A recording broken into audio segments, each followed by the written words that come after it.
Every parent knows the routine. Bath time, pajamas, and then that magical moment when you pull out a colourful storybook filled with princesses, talking animals, and happy endings. But what if I told you that the bedtime stories you're reading to your children were originally designed to terrify adults? The fairy tales we think we know, Cinderella, Snow White, Hansel and Gretel, they're not fairy tales at all. They're sanitized versions of medieval horror stories, survival guides, and documented tragedies wrapped in pretty packaging by Disney, and centuries of retelling. Behind every once upon a time lies a documented disaster, a real murder, or a historical tragedy so brutal that communities turned them into cautionary tales to keep their children alive. The talking wolves, they were serial killers. The wicked stepmothers, they were actual poisoners. The enchanted forests, they were real places where desperate people did unthinkable things to survive. You're about to discover that your favourite childhood stories have body counts. The brothers Grimm weren't collecting fairy tales, they were documenting crime scenes, recording cultural memories of the darkest chapters in European history. In the early 1800s, Jacob and Wilhelm Grimm travelled through German-speaking regions, collecting what they called folk tales from elderly storytellers. But these weren't whimsical stories created for entertainment. They were oral traditions that had been passed down for centuries, preserving the collective memory of communities that had survived unimaginable horrors. The people who told these stories to the Grimm brothers had lived through or inherited memories of the Black Death, which killed half of Europe's population. They had survived the Great Famine that lasted 7 years and forced parents to abandon their children in forests. They had endured the 30 Years' War, which turned entire regions into apocalyptic wastelands where disbanded soldiers became cannibalistic bandits. These storytellers weren't sharing entertainment, they were passing down survival instructions disguised as stories. Each tale contained practical warnings about real dangers, how to identify predators, when to distrust authority figures, how to survive when your own family might abandon you, and why beautiful strangers offering help were often the most dangerous people you could encounter. The brothers Grimm faithfully recorded these dark tales, complete with graphic violence, sexual assault, cannibalism, and child murder. But over the following centuries, publishers sanitized them for children's books. Disney transformed them into romance and adventure. Modern parents read these sanitized versions without ever knowing they're sharing stories that originated from documented historical atrocities. What you're about to learn will change how you see these familiar stories forever. We're going to trace the real historical events that inspired tales of abandonment, starvation, plague, and social collapse. You'll discover that Hansel and Gretel wasn't a story about candy houses. It was a survival guide for children during the worst famine in European history. Cinderella wasn't about finding true love. It was about orphaned children navigating families that saw them as economic burdens after plague decimated communities. These weren't fairy tales. They were trauma responses.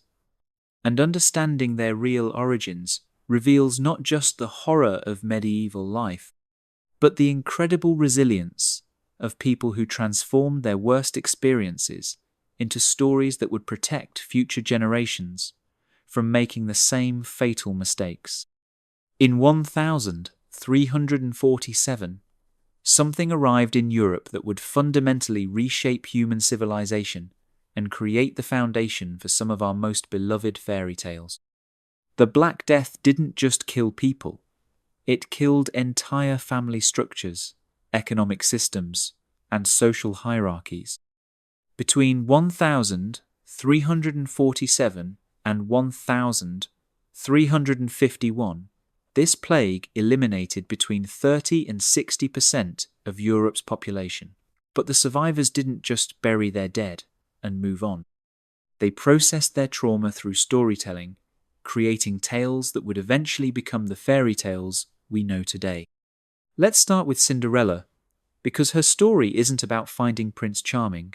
It's about surviving in a family that wanted you dead. When the plague hit medieval Europe, it created millions of orphans overnight. Entire families would be wiped out, except for one or two children, who would then be taken in by relatives or family friends. But here's the brutal reality. These children represented a financial burden and a threat to inheritance. Court records from across plague-affected Europe document hundreds of cases where step-parents systematically abused, neglected, or outright murdered their adopted children to secure property and wealth for their biological offspring. The original German version, collected by the brothers Grimm, reflects this reality with disturbing accuracy. Cinderella's stepmother doesn't just make her do chores, she actively tries to prevent her from marrying, because Cinderella's marriage would mean losing control over her father's estate. When the glass slipper test arrives, the stepsisters don't just try it on, they mutilate their own feet, cutting off toes and heels to make the shoe fit. Their mother encourages this self-mutilation, telling them that once they're queens, they'll never need to walk again. This wasn't poetic exaggeration. Medieval legal documents contain testimony describing step-parents who would go to extreme lengths, including physical mutilation and murder, to prevent stepchildren from claiming inheritances. But the most chilling detail in the original Cinderella isn't the foot mutilation, it's what happens to the stepsisters at the end. In the Grimm version, birds peck out their eyes as punishment for their cruelty. This detail comes directly from plague-era trauma. During the Black Death, survivors often developed what medieval chroniclers called divine justice fantasies, elaborate revenge scenarios where those who had profited from others' suffering would face supernatural punishment. These weren't just wishful thinking, they were psychological coping mechanisms for communities that had watched the wealthy exploit plague orphans while legal systems collapsed. Then there's the 12 Dancing Princesses, a story that seems whimsical until you understand its real origins in one of the most terrifying plague-era phenomena, dancing mania. Starting in 1374, just a generation after the Black Death, communities across Europe began experiencing outbreaks of compulsive dancing that would last for days or weeks. Hundreds of people would dance uncontrollably until they collapsed from exhaustion, and many literally danced themselves to death. The most documented outbreak occurred in Strasbourg in 1518, where over 400 people were affected. Witnesses described how the dancers seemed unable to stop, their feet bleeding, their bodies convulsing, their eyes rolled back as if they were possessed. Modern medical researchers believe these outbreaks were mass psychogenic illnesses, collective psychological breaks triggered by the trauma of surviving the plague years. Communities that had watched half their population die in agony were processing that trauma through their bodies. The Brothers Grimm's version of the 12 Dancing Princesses captures this perfectly. The princesses sneak out every night to dance in an underground kingdom, wearing out their shoes completely, but they can't remember where they've been or why they're compelled to dance.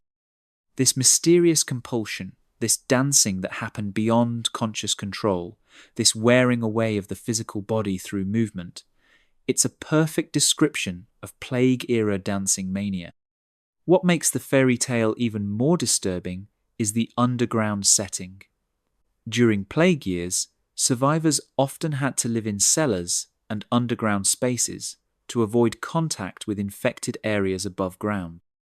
The dancing kingdom in the story isn't a magical realm, it's a representation of the underground spaces where traumatized communities gathered, and where psychological breaks like dancing mania were most likely to occur.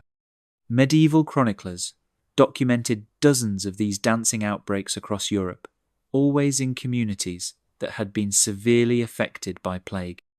The pattern was consistent.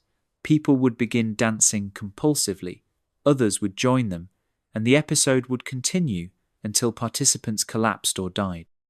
Local authorities tried everything from exorcisms to amputation to stop the dancing, but nothing worked until the episode burned itself out. The fairy tale version sanitized this historical reality by making the dancing voluntary and magical, rather than compulsive and traumatic.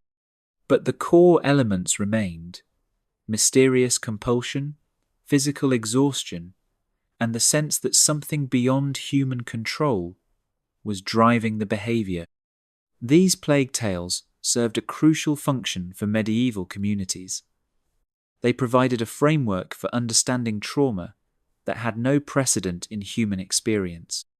When half your community dies in a single year, when children are left orphaned and vulnerable to exploitation, when survivors develop inexplicable psychological symptoms like compulsive dancing, you need stories that help make sense of the senseless. The brothers Grimm collected these stories 3 centuries later, but the trauma they documented was still alive in community memory. These weren't fairy tales about magic and romance. They were survival guides for navigating a world where plague could destroy everything you thought was permanent, and where the people supposed to protect you might be your greatest threat. Between 1315 and 1322, Europe experienced what historians call the Great Famine.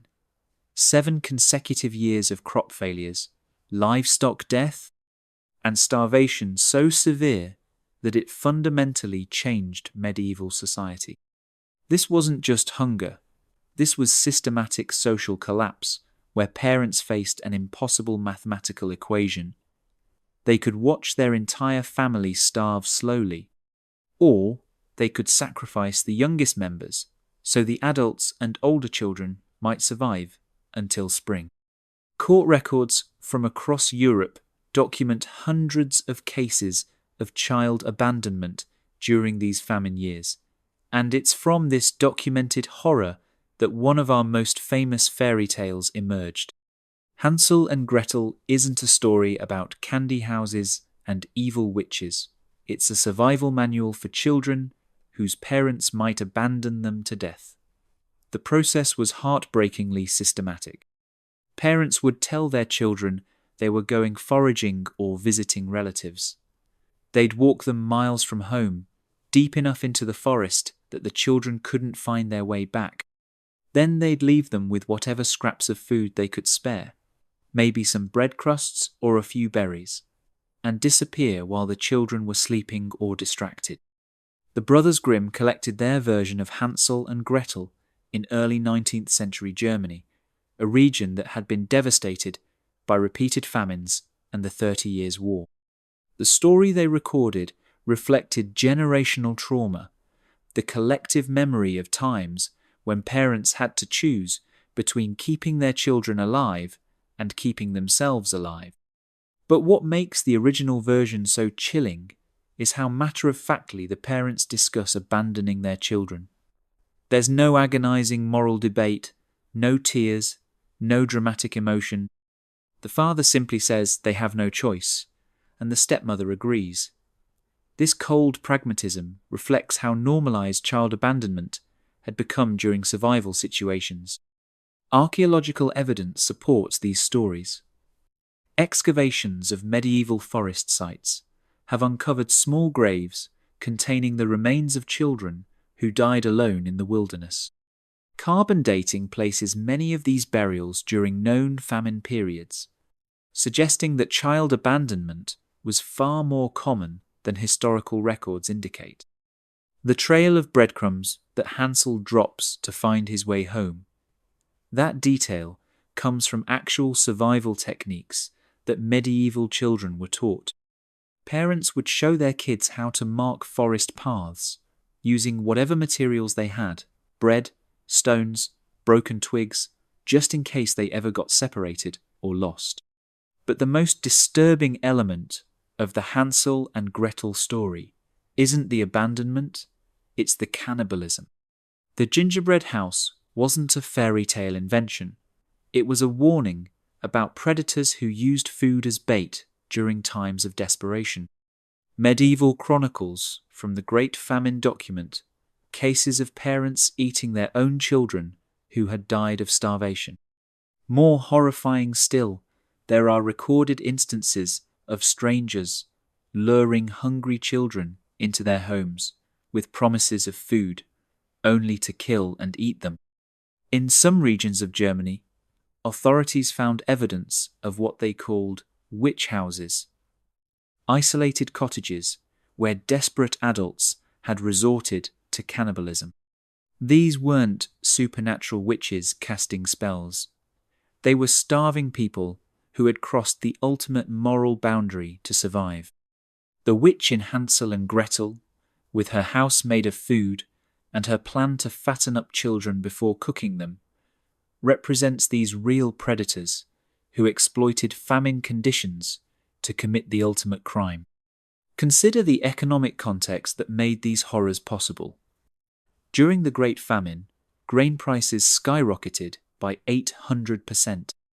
A loaf of bread that cost 1 penny in 1314 cost 8 pennies by 1317. If you could find bread at all, families that had been comfortable suddenly faced starvation. Parents had to make calculations that no human should ever face. How long could they stretch their remaining food? Which family members had the best chance of surviving until the next harvest? Who could they afford to feed, and who would they have to let die? The fairy tale of Jack and the Beanstalk emerged from this same famine context. The story begins with Jack's family so desperate for food that they're willing to trade their only cow, their last valuable possession, for magic beans. This wasn't fantasy. This was the economic reality of famine years. Families would trade livestock, tools, even their homes for whatever food they could get. The giant's castle in the clouds represents the hoarded wealth of the rich, who could afford to stockpile food while everyone else starved. Medieval chroniclers documented how the wealthy actually profited from famine conditions by buying up land from desperate families at far below market value, then reselling it after the crisis passed. The giant in Jack's story, with his massive stores of gold and food, represents these real-life predators who exploited others' desperation. The fisherman and his wife tells a similar story of famine-era desperation. The fisherman catches a magical fish that grants wishes, but his wife becomes increasingly greedy, demanding more and more until they lose everything. This tale reflects the social upheaval that occurred when traditional food sources disappeared. Fishing communities that had sustained themselves for generations suddenly found their catches depleted by climate changes that caused the Great Famine. These famine tales served multiple functions for medieval communities. They provided practical survival information, how to mark paths in forests, how to identify dangerous strangers, how to recognize when someone was trying to exploit your desperation. But they also helped communities process the guilt and trauma of choices they'd been forced to make. The stories acknowledged that good parents might abandon their children, that decent people might resort to cannibalism, and that survival sometimes required crossing moral boundaries that seemed absolute. The transformation of these survival guides into children's entertainment reveals how desperately later generations wanted to forget that such choices had ever been necessary. But understanding the real origins of these stories provides crucial insight into human resilience, how communities created meaning from meaningless suffering and turned their darkest experiences into tools for protecting future generations. From 1000 1618 to 1648. The German-speaking regions, where the brothers Grimm would later collect their tales, experienced 30 years of continuous warfare that turned entire territories into apocalyptic wastelands. The 30 Years' War wasn't just a conflict between armies. It was a complete breakdown of civilization that created conditions so horrific that survivors needed new kinds of stories to process what they'd witnessed. This wasn't noble warfare with clear sides and honorable combat. This was a free, for, all of mercenary armies, disbanded soldiers turned bandits, and communities where anyone with a weapon could become a predator overnight. The war devastated the Holy Roman Empire so thoroughly that some regions lost up to 60% of their population. Entire cities were abandoned. Farmland returned to wilderness. And in this chaos, normal social rules simply ceased to exist. It's from this documented horror that some of our most familiar fairy tales emerged, starting with one that seems harmless on the surface, The Brave Little Tailor. The tailor's story, 7 at One Blow, wasn't about a man who killed 7 flies with one swat and then convinced everyone he was a great warrior. It was based on real accounts of ordinary civilians who survived the war through cunning rather than strength. Medieval chronicles document dozens of cases where peasants, craftsmen, and other non-combatants managed to outwit professional soldiers and mercenaries who were terrorizing their communities. During the 30 Years' War, disbanded soldiers roamed the countryside in groups, demanding food, shelter, and payment from civilians who had no choice but to comply or die. But some clever individuals figured out how to turn the soldiers' own expectations against them. Court records describe tailors, cobblers, and farmers who convinced mercenary bands that they were actually feared warriors from distant battles. The key was understanding military psychology. Soldiers were more likely to respect someone they believed had killed many enemies than someone who begged for mercy. The giant killing elements in the tailor's story reflect real survival tactics used during the war. Professional soldiers, especially the massive German and Swedish mercenaries, seemed like giants to terrified civilians. But these men had weaknesses. They were often drunk, overconfident, and operating far from their command structures.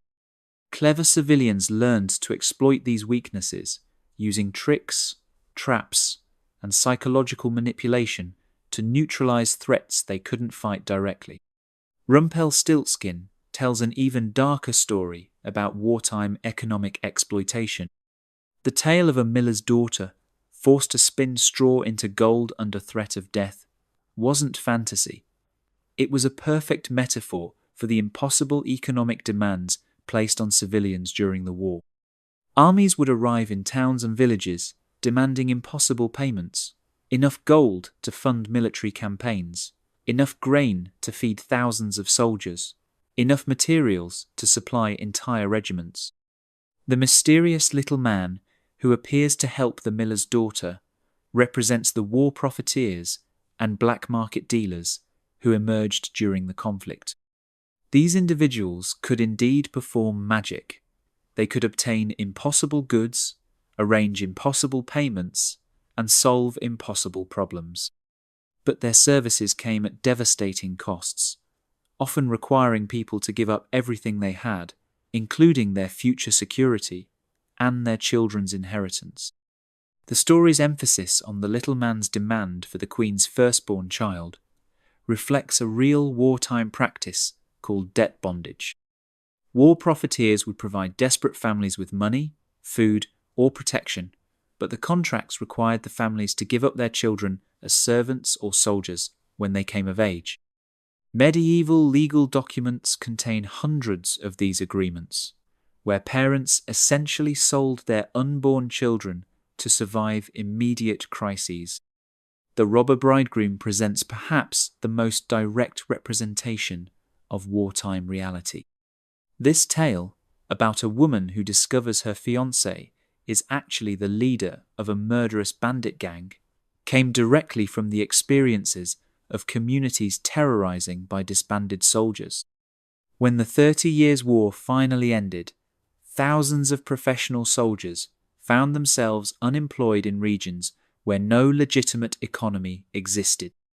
Many turned to banditry, using their military skills to rob, rape, and murder civilians. These weren't random criminals. They were organized military units operating with the same discipline and tactics they'd used in legitimate warfare. They would target isolated communities, torture residents for information about hidden valuables, and kill entire families to prevent identification.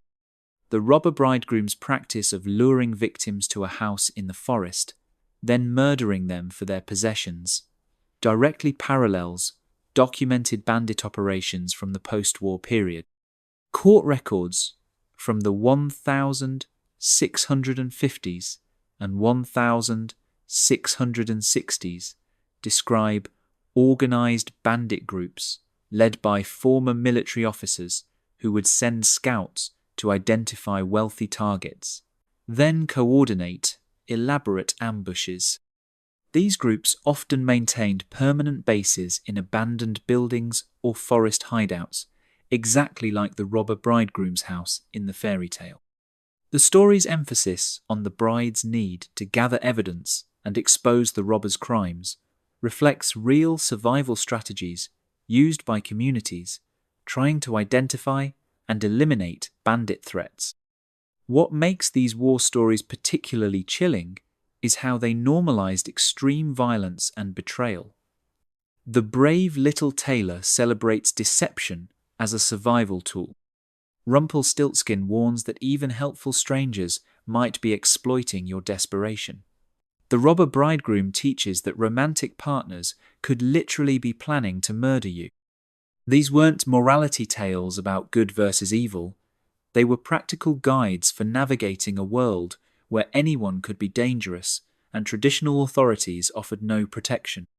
The brothers Grimm collected these stories in regions that were still recovering from the war's devastation nearly 2 centuries later.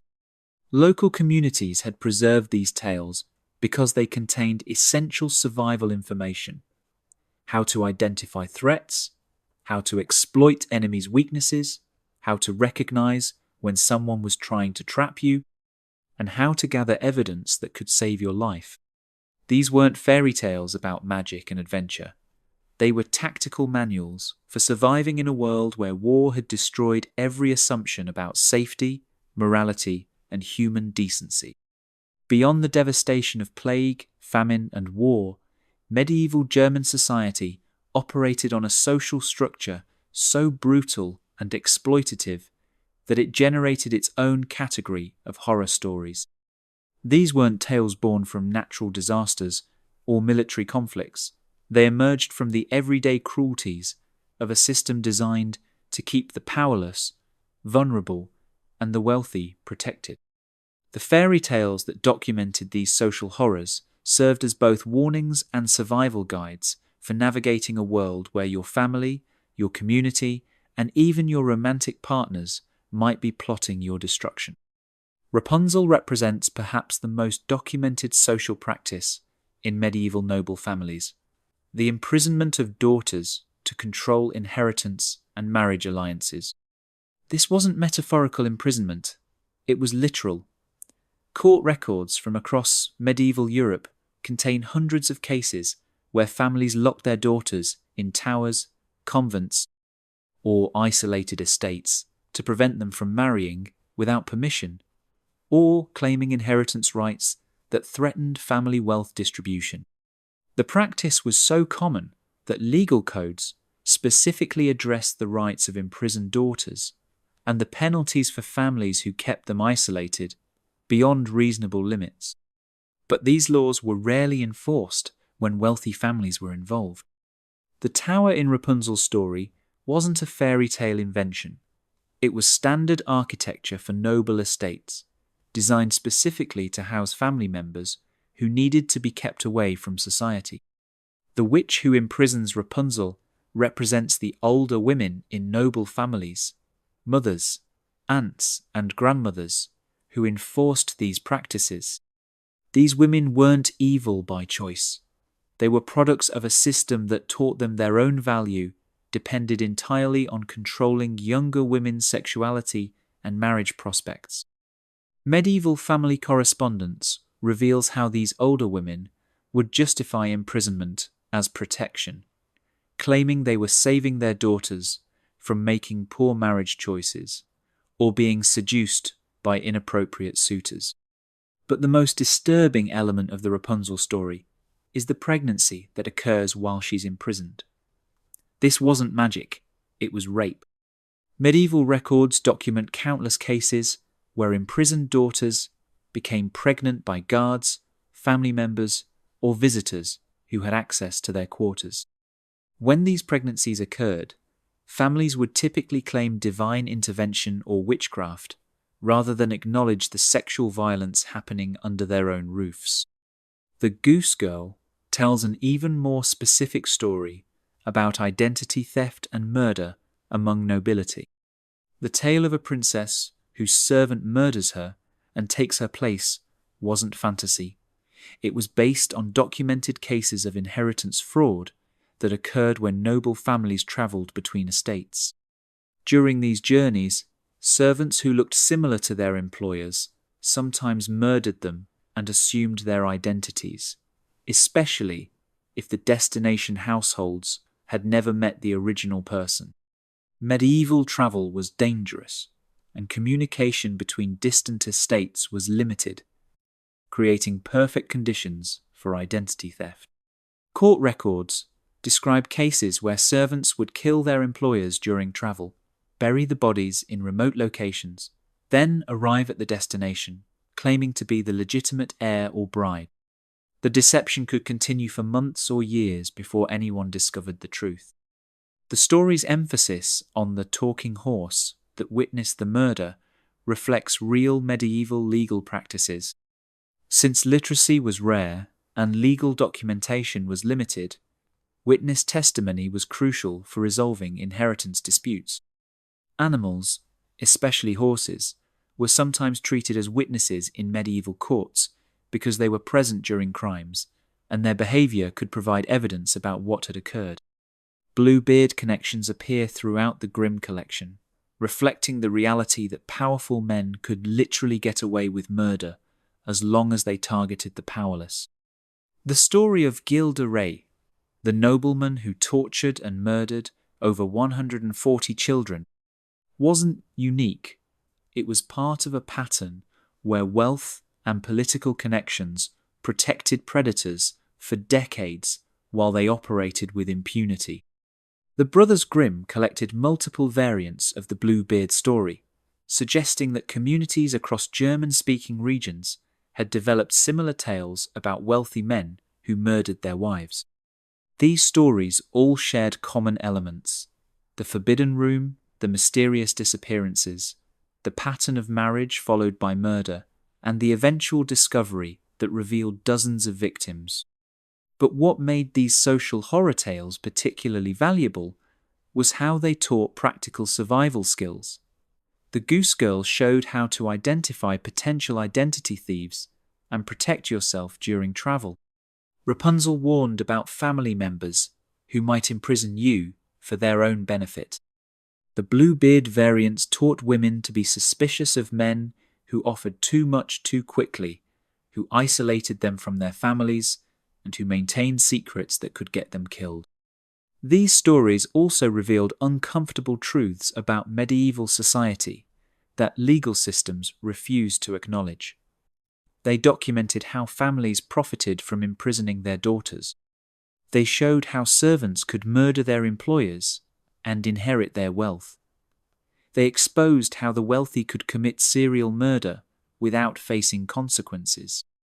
And they demonstrated how women's bodies were treated as property to be controlled, exploited, or eliminated depending on economic convenience. The psychological function of these tales was crucial for communities that had no other way to process or resist systematic oppression. By encoding warnings in storytelling traditions, communities could pass down essential survival information without directly challenging the authorities who benefited from exploitative systems. Children learned to identify dangerous patterns and protect themselves long before they encountered these threats directly.